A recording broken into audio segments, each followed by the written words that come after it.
Hello दोस्तों, मैं हूं पादरी डग बैचलर। हम आज के हफ्ते जुम्मे की शाम के बाइबल सवाल में आपको खुशामदीद कहना चाहते हैं और आज रात इस सवाल में हम हिस्सा 2 के बारे में बात कर रहे हैं और शायद 3 हिस्सों की किस्त होगी जो तसलीस के खुदा मौजू के बारे में बात कर रहे हैं।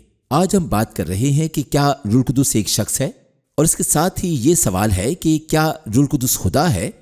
आमतौर पर एक बार जब आप कायम कर लेते हैं रूह कुदुस एक मुनफरिद शख्स है, लोग ये बहस नहीं करेंगे कि वो शख्स खुदा भी है, क्योंकि ये बिल्कुल वाज़ेह हो जाता है। वही दलाइल जो ये साबित करने के लिए इस्तेमाल किए जाते हैं कि यस्सु एक मुनफरिद शख्स है और बाप एक मुनफरिद शख्स है, और ये वही है जिन्हें हम इस्तेमाल करने जा रहे हैं कि रूह कुदुस एक शख्स है और रूह कुदुस खुदा है।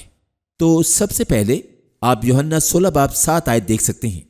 और यस्सु ने कहा, मैं तुमसे सच कहता हूं कि मेरा जाना तुम्हारे लिए फायदेमंद है, क्योंकि अगर मैं ना जाऊं तो वो मददगार तुम्हारे पास ना आएगा, लेकिन अगर जाऊंगा तो उसे तुम्हारे पास भेज दूंगा। वो लफ्ज जो मददगार के तौर पर बाज़ औक़ात तसल्ली देने वाले के लिए इस्तेमाल होता है, वो मुआवन है, और ये एक ऐसे शख्स के बारे में बात कर रहा है जो एक वकील, एक नुमाइंदा, कोई ऐसा शख्स जो आपकी तरफ से इल्तिजा करता है। लेकिन तमाम तारीख में ये लफ्ज इस्तेमाल होता है। ये एक फ़र्द है और इसलिए रूह कुदुस को इस फ़र्द की शख्सियत दी जाती है। और हम तकरीबन 14 मुख्तलिफ मतन को देखेंगे, बहुत से हैं लेकिन हम सिर्फ 14 को देखेंगे जो ये जाहिर करते हैं कि रूह कुदुस में वही किस्म की मुनफरद खुसूसियात हैं जो एक फ़र्द या शख्स में होती है। मिसाल के तौर पर रूह कुदुस हमें सिखाता है और याद दिलाता है, मेरे ख्याल में एक माँ की तरह।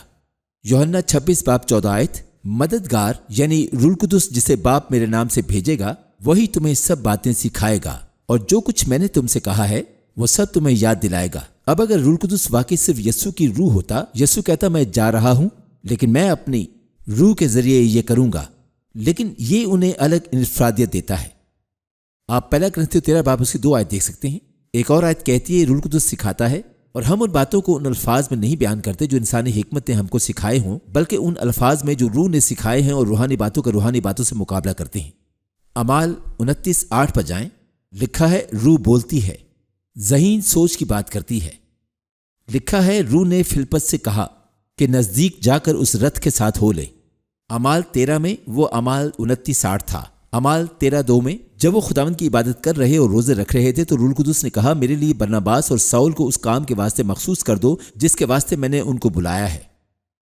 रूह कुदुस फैसले करता है, वहां इल्मी चीजें हो रही हैं।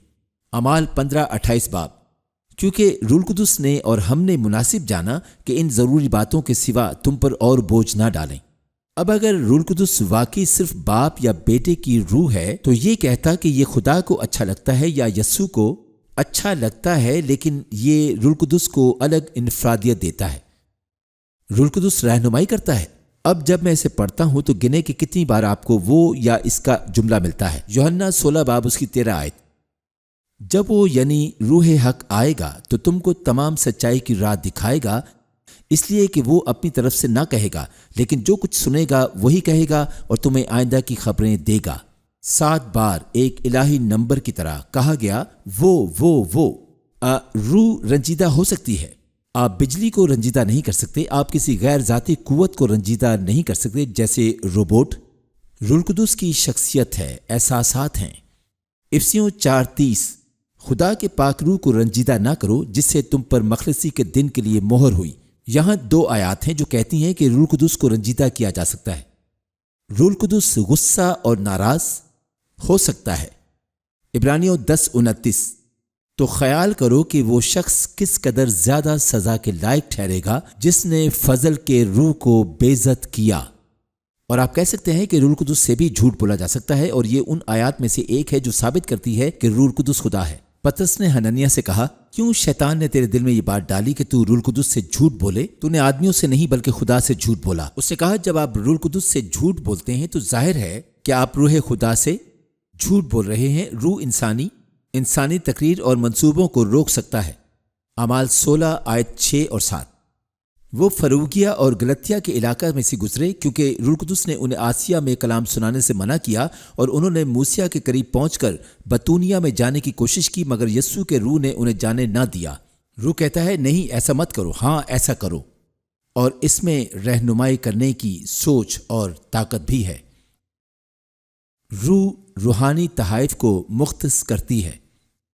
ये सब तासीरें وہی ایک روح کرتا ہے اور جس کو جو چاہتا ہے بانٹتا ہے۔ تو روح ایک شخص کو اس کی قابلیت کی بنیاد پر دیکھتا ہے، وہ مختلف روحانی تحائف کی وصیت کرتا ہے، ایک تشخیص ہے جو وہاں ہو رہی ہے۔ روح ہمارے لیے شفاعت کرتی ہے اور اس کے پاس دماغ ہے۔ غور کریں رومیو 8واں باب اور اس کی 26 اور 27ویں آیت۔ اسی طرح روح بھی ہماری کمزوری میں مدد کرتا ہے، کیونکہ جس طور سے ہم کو دعا کرنا چاہیے ہم نہیں جانتے، مگر روح خود ایسی آہیں بھر بھر کر ہماری شفاعت کرتا ہے جن کا بیان نہیں ہو سکتا۔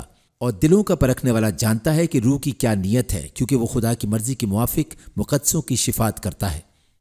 تو یہاں آپ کو روح القدس ملاتا ہے جو ہماری خاطر خدا کے سامنے التجا اور شفاعت کر رہا ہے۔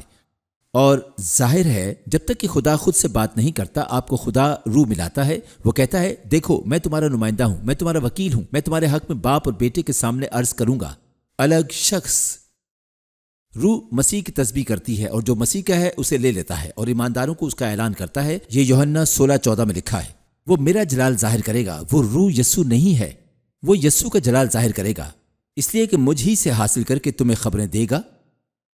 رومیو 15:30 آیت، میں یسوع مسیح کا جو ہمارا خداوند ہے واسطہ دے کر اور روح کی محبت کو یاد دلا کر تم سے التماس کرتا ہوں کہ میرے لیے خدا سے دعا کرنے میں میرے ساتھ مل کر جاں فشانی کرو۔ خدا محبت ہے، بائبل کہتی ہے روح القدس محبت ہے۔ روح کی محبت کو یاد دلا کر بالآخر بائبل ہمیں بتاتی ہے کہ خدا نے ابتدا میں زمین و آسمان کو پیدا کیا، اور پیدائش میں یوں محکوم ہے کہ خدا کی روح پانی کی سطح پر جنبش کرتی تھی۔ آپ کو پیدائش سے مکاشفہ تک تمام راستے میں روح القدس کا ذکر ملتا ہے۔ جہاں یہ لکھا ہے روح اور دلہن کہتی ہیں، یہ روح القدس ہے جو آسمان کی بادشاہی اور نجات کی آخری دعوت دے رہا ہے۔ وہاں بائبل کی آخری آیات میں کتاب کے شروع سے آخر تک آپ دیکھتے ہیں کہ خدا نے کہا آدم کو میں اپنی صورت پر بناؤں گا۔ روح القدس تخلیق میں شامل ہے۔ یقیناً خدا جو روح ہے ہماری دوبارہ تخلیق میں شامل ہے، اسی لیے یہ ایک بہت اہم موضوع ہے۔ آپ زبور 33:6 میں بھی پڑھ سکتے ہیں، آسمان خداوند کے کلام سے اور اس کا سارا لشکر اس کے منہ کے دم سے بنا۔ اب جب ہم اس کے بارے میں بات کر رہے ہیں، اور میں جانتا ہوں کہ کچھ لوگ ہیں ہماری آخری پیشکش میں انہوں نے روح کی پیشنگوئی کے بیانات میں سے کچھ کا حوالہ دینا شروع کیا، یہ کہتے ہوئے کہ روح القدس کوئی شخص نہیں تھا یا یہ کہ یسوع کو تخلیق کیا گیا تھا۔ اس پر میں آپ کو روح کی پیشنگوئی کے بیانات میں سے کچھ دیتا ہوں۔ اگر آپ دیکھیں مثال کے طور پر مخطوطہ 66 1899 صفحہ 4 میں، تو وہاں ایلن وائٹ نے کہا ہمیں ایک اسکول کے طور پر اکٹھا کیا گیا ہے اور ہمیں یہ سمجھنے کی ضرورت ہے کہ روح القدس جو اتنا ہی ایک شخص ہے جتنا کہ خدا ایک شخص ہے، ان میدانوں سے گزر رہا ہے۔ یہ بہت واضح ہے۔ ڈیزائر آف ایجز 671، گناہ کا مقابلہ صرف خدا کے تیسرے شخص کی طاقتور ایجنسی کے ذریعے ہی کیا جا سکتا ہے، جو کسی ترمیم شدہ توانائی کے ساتھ نہیں بلکہ الہی طاقت کی بھرپوری میں آئے گا۔ یہ گویا روح القدس خدائی کا تیسرا فرد ہے۔ یہ کرائسٹ ٹرائمفنٹ صفحہ 301 سے ہے۔ مسیح ثالثی تخت پر اپنے چڑھنے کا اشارہ دینے اور اس پر فضل کرنے کے لیے اتنا عظیم کون سا تحفہ دے سکتا ہے؟ یہ اس کی عظمت اور اس کی شاہی کے لائق ہونا چاہیے۔ مسیح نے اپنے نمائندے کو اس کے بارے میں ایک مختلف شخص کے طور پر بات ہو رہی ہے، خدائی کا تیسرا شخص روح القدس دیا۔ یہ تحفہ افضل نہیں ہو سکتا۔ خدا نے خدا کو روح عطا کی۔ یہاں آپ کو ملے گا انجیلی بشارت 617۔ روح القدس کی ایک شخصیت ہے، ورنہ وہ ہماری روحوں اور ہماری روحوں کے ساتھ گواہی نہیں دے سکتا تھا کہ ہم خداوند کے فرزند ہیں۔ اسے بھی ایک الہی شخص ہونا چاہیے، ورنہ وہ ان رازوں کو تلاش نہیں کر سکتا جو اس میں چھپے ہوئے ہیں۔ کیونکہ انسان کس چیز کو جانتا ہے سوائے انسان کی روح کے جو اس میں ہے، اسی طرح خدا کی باتوں کو کوئی آدمی نہیں جانتا مگر خدا کی روح۔ وہ آیت آپ کے لیے رومیو میں سے ایک لمحہ پہلے پڑھی تھی۔ 1897 اور 1898 میں ایلن وائٹ نے روح القدس کی شخصیت کے بارے میں اپنا پہلا بیان دیتے ہوئے کہا کہ وہ خدائی کا تیسرا شخص تھا۔ یہ خصوصی گواہی سیریز 810 صفحہ 25 اور 37 میں ہے، اور اس طرح وہ صرف چند بیانات ہیں جو بالکل یہ واضح کرتے ہیں کہ نبوت کی روح بھی اس تعلیم کی تائید کرتی ہے۔ روح القدس ایک منفرد ہستی اور خدائی کا تیسرا فرد ہے۔ تو یہ میری کتاب ہے جس میں یہ حوالہ جات اور بہت کچھ ہے۔ اگر آپ مفت کاپی چاہتے ہیں، اس کا نام تثلیث کی تلاش ہے۔ کور کو یاد کرنے کے لیے مجھے اپنی کتاب کو دیکھنا پڑا، تثلیث کی تلاش، ایک خدا یا تین، اور ہمارے پاس یہ آیات اور بہت کچھ ہے۔ اگر آپ ایک کاپی حاصل کرنا چاہتے ہیں تو آپ YouTube کے نیچے رابطے کی معلومات حاصل کر سکتے ہیں۔ خداوند آپ کو برکت دے۔ دوستو، ہم اگلے ہفتے اگلے سوال پر جائیں گے۔